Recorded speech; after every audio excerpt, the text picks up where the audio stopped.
한적하고도 한적한 산골 마을. 그곳에는 오랜 시간 동안 전해 내려오는 하나의 괴담이 있었다.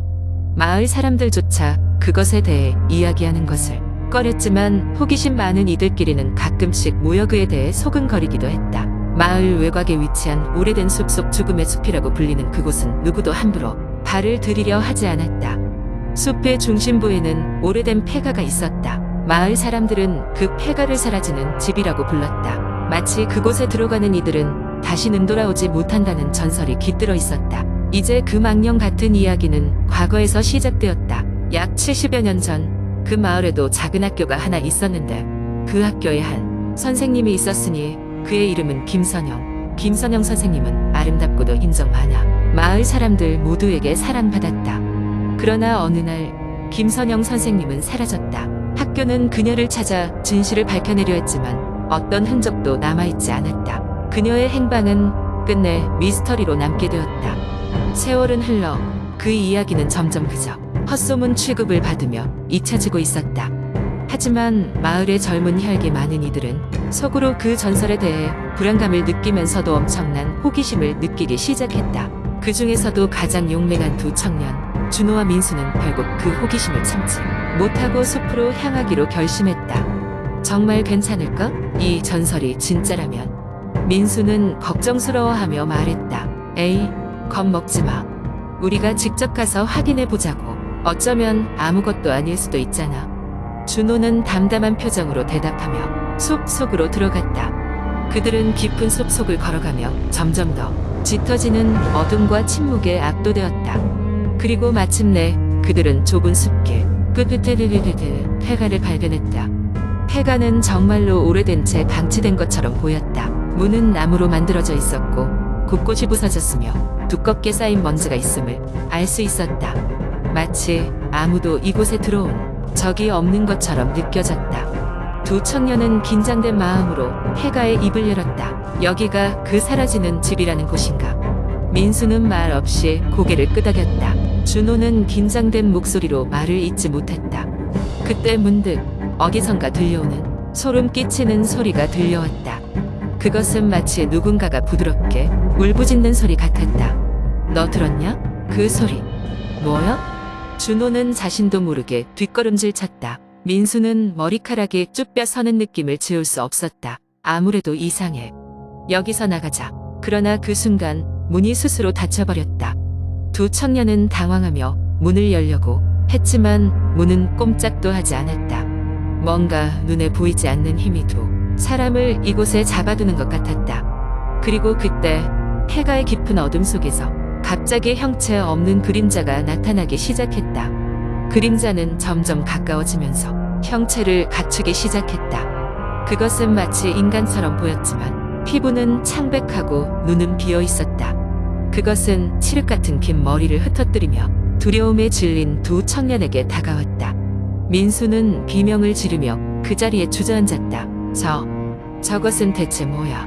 준호는 두려움 속에서도 자신을 추슬리려고 노력했으나 몸이 말을 듣지 않았다. 그림자는 그들을 향해 천천히 다가오며 중얼거리기 시작했다. 왜 나를 찾았니?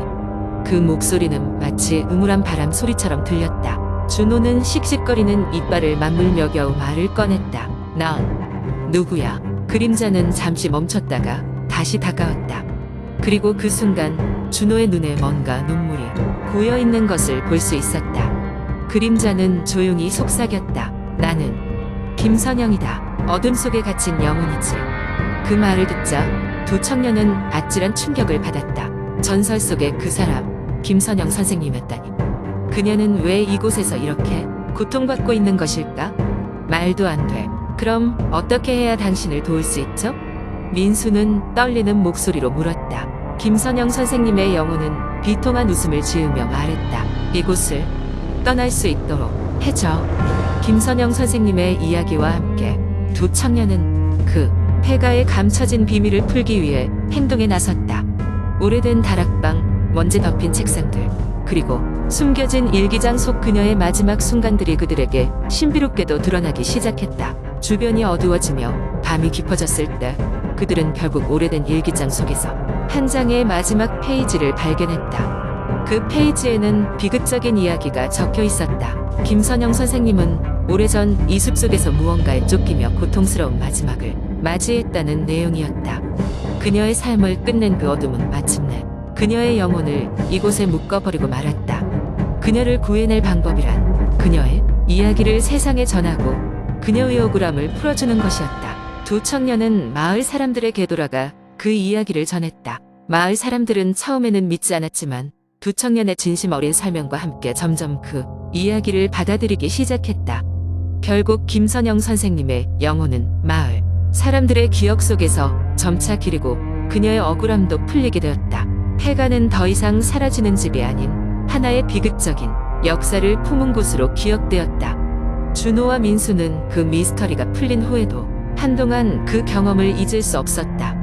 하지만 그들은 그 경험을 통해 하나의 중요한 교훈을 얻었다. 바로 모든 이야기에는 그만한 이유가 있으며 그 진실을 밝혀내야만 진정으로 그 이야기는 끝이 난다는 것을. 그리고 그 이후로 죽음의 숲은 다시는 누구의 이름도 사라지지 않는 평화로운 장소가 되었다. 두 번째 이야기 몇 해 전 한적한 시골 마을에서 일어난 사건입니다. 그 마을은 깊은 산속에 위치해 있어서 외부 사람들의 왕래가 드물었습니다. 그래서 주민들끼리 유대 관계가 굉장히 끈끈했고 대부분의 일상을 함께 보내곤 했죠. 이 마을에는 오래된 전설이 하나 있었는데 그것은 바로 밤길의 유령 타령이었습니다. 전래전대에 따르면 마을 근처의 숲속에는 정체를 알 수 없는 유령이 돌아다니고 있다고 했습니다.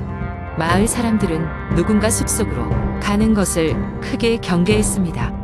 그 숲에서는 예전부터 소름 끼치는 사건들이 많이 발생했기 때문이죠.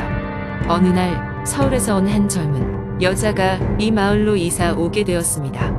그녀의 이름은 서영이었습니다. 서울에서 힘든 생활을 보내던 서영은 조용한 시골에서 새로운 출발을 하기로 마음먹었죠. 그녀는 마을에서 가장 외딴 곳에 위치한 한 낡은 집을 임대하였고 그곳에서 새로운 일과 함께 여유로운 생활을 시작했습니다. 하지만 서영에게 이상한 일이 벌어지기 시작했습니다. 처음엔 집 주변에서 자꾸 낯선 발자국, 소리가 들리는 것으로 시작됐습니다. 밤이면 문 밖에서 무언가 속삭이는 소리가 들렸고 그 소리는 점점 더 가까워지는 것처럼 느껴졌습니다. 그녀는 처음엔 신경 쓰지 않으려 했지만 점점 그 소리는 그녀를 잠 못 들게 만들었습니다. 어느 날 밤 더 이상 참지 못한 서영은 용기를 내어 소리의 정체를 확인하기로 결심했습니다. 그녀는 조심스럽게 문을 열고 밖으로 나와 소리가 나는 방향으로 걸어갔습니다. 소리가 나는 곳에 도착했을 때 서영은 숨을 죽이고 눈앞의 광경을 확인했습니다. 그리고 그녀는 눈앞의 장면에 얼어붙고 말았습니다. 그것은 바로 하얀 소복을 입은 여자가 서서 울고 있는 모습이었죠. 서영은 두려움에 떨며 도망치려 했지만 여자는 재빨리 서영을 뒤따라오며 말을 걸기 시작했습니다. 도와주세요. 저는 이곳에서 벗어날 수 없어요. 서영은 당황한 나머지 아무 말을 하지 못하고 몸을 떨었습니다. 여자는 덧붙여 말했습니다. 저는 몇십 년 전 이곳에서 억울하게 죽음을 당했어요. 제 영혼은 이곳을 떠나지 못하고 이렇게 떠도는 신세가 되었어요. 서영은 순간적으로 공포감에 휩싸였지만 조금씩 여유를 되찾고 여자의 말을 들어주기로 했습니다. 여자는 자신의 이야기를 차근히 풀어나갔습니다. 그녀는 옛날 이 마을에서 살았던 주민이었고 숲속 깊은 곳에서 묻힌 금을 찾으려는 사람들에게 살해당했다고 했습니다. 그 이후로 그녀의 영혼은 이곳을 떠나지 못하고 불안하게 떠돌고 있다고 했습니다. 서영은 그녀의 영혼을 해방시켜주기 위해 노력하기로 마음먹었습니다. 그녀는 마을 사람들에게 이 사실을 알리기 시작하였고 마을 주민들도 그녀의 말을 믿고 서영을 도와주기로 했습니다.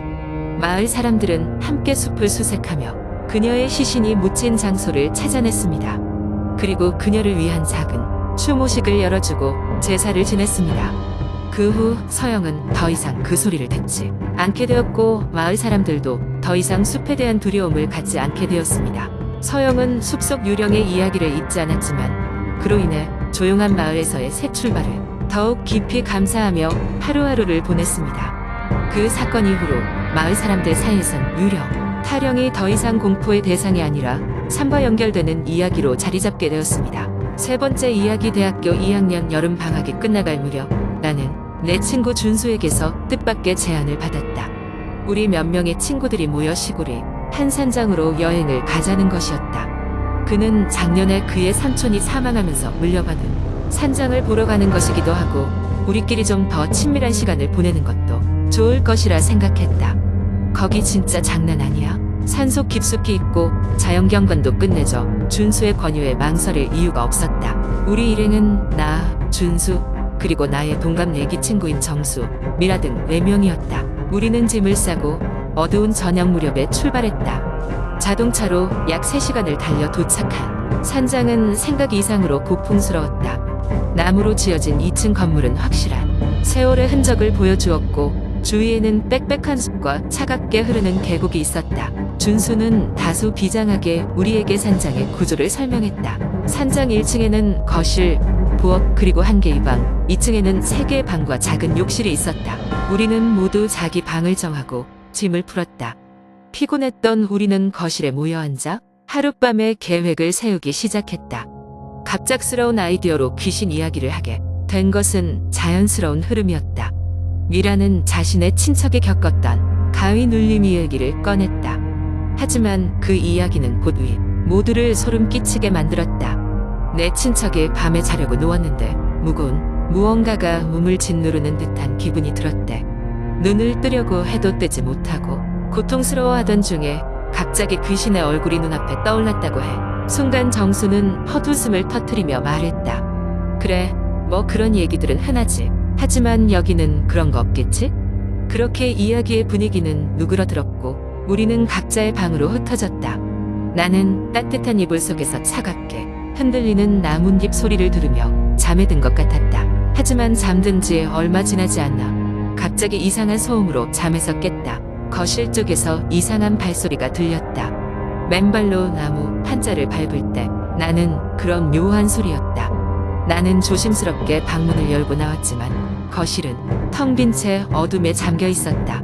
이상한 기분이 들었지만 다시 방으로 돌아가려는 순간 정수의 방에서 비명소리가 들렸다. 나는 재빨리 정수의 방으로 달려가 문을 열었다. 정수는 눈을 부릅뜨고 있었다. 누가 침대 옆에 서 있었어. 사람인지 귀신인지 모르겠어. 두려움에 가득 찬 그의 목소리는 나를 일순간 경직시켰다.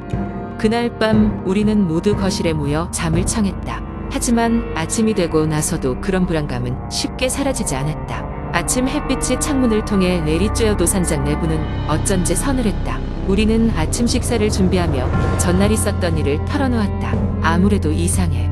어젯밤에 무슨 일이 있었던 거야? 미라가 물었다. 준수는 한숨을 쉬며 이야기를 해주었다. 사실 나도 어젯밤에 무서운 생각이 들었어. 무언가 우리를 보고 있다는 그림자가 느껴졌거든. 그렇게 이야기하던 중 우연히 발견한 것은 거실 구석에 놓여있던 낡은 일기장이었다. 준수는 떨리는 손으로 일기장을 열었다. 일기장은 준수의 삼촌이 작성한 것이었다. 하지만 일기의 내용은 오히려 우리를 더욱 불안하게 만들었다. 어젯밤 또다시 그 소녀가 나타났다. 그녀는 바깥을 바라보며 서 있었고 나는 감히 말을 걸 수 없었다. 그녀의 눈은 너무도 슬퍼 보였다. 우리는 서로의 얼굴을 바라보았다. 그 소녀는 누구였을까? 왜 그녀는 나타난 것일까? 준수의 삼촌은 아무래도 이 산장에서 무언가 비밀을 가지고 있었던 것 같았다. 며칠이 지나도 그 소녀의 모습은 우리에게 나타나지 않았지만 산장의 분위기는 여전히 눌리고 있었다. 정수는 더 이상 그곳에 머물 수 없다고 판단해 집으로 돌아가기로 결심했다. 하지만 마지막 날 밤 우리는 또다시 기이한 현상을 겪게 되었다. 준수가 실종되었다. 아침이 되고 나서야 그의 방이 비어있는 것을 발견한 것이다. 당황한 우리는 급히 산장 주변을 뒤지기 시작했다. 그런데 엎친 데 덮친 벽으로 거실 창문 너머로 그 소녀의 모습이 비쳤다. 그녀는 창밖에서 산장을 바라보고 있었다. 작은 하얀 얼굴, 흐릿한 눈망울, 나의 등골이 오싹해졌다. 그때 다시 일기장을 펼쳐보았다. 마지막 페이지에는 삼촌의 서늘 한글이 적혀 있었다. 그녀는 나를 데려가려 한다. 이 산장은 그녀의 것이며 그녀는 이곳을 떠나지 않을 것이다. 우리는 더 이상 산장에서 머물 수 없었다. 준수를 찾지도 못한 우리는 결국 급히 짐을 싸고 산장을 떠났다. 준수는 실종 신고를 하게 되었고 이후로도 그의 행방은 묘연했다. 다시 도시로 돌아오고 나서도 마음 한켠에는 항상 산장의 기억이 남아 있었다. 그곳에서 무슨 일이 있었을까? 준수의 삼촌과 그 소녀는 어떤 관계였을까? 언제가 되었든 나는 그 산장에 다시 돌아가 그 비밀을 밝혀낼 결심을 했다. 하지만 그것이 현실로 이루어질지는 여전히 알 수 없는 것이었다.